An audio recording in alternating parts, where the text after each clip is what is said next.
I have thought a lot about the way that the CRISPR technology might be used, and I mostly feel excited because I think that it's a very exciting technology that's going to do a lot of good in human society and for human health.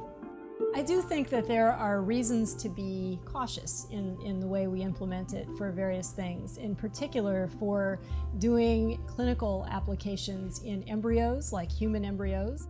If you do the editing in adult tissues, those are changes that are made in an individual, but they're not passed on to children.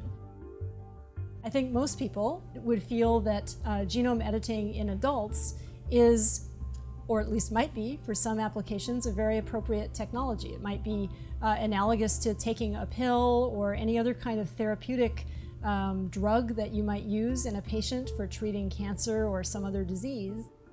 And if you could do something profound like eliminate sickle cell anemia or eliminate cystic fibrosis, or have someone not have to suffer from Huntington's disease anymore or worry about getting it when they get older.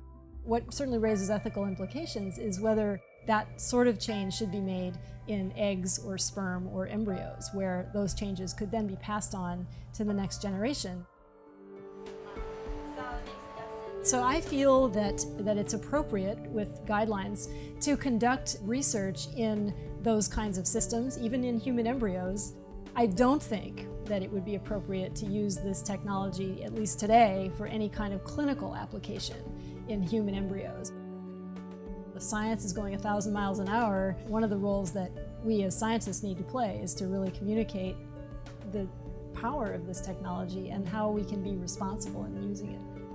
For that conversation to carry weight globally, it really needs to be a conversation that involves scientists that are international.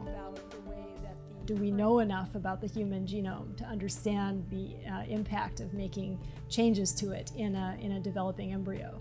And so I think that there I would like to see our society draw a line and say that, we won't go there right now. We'll take the time that we need to really think about this.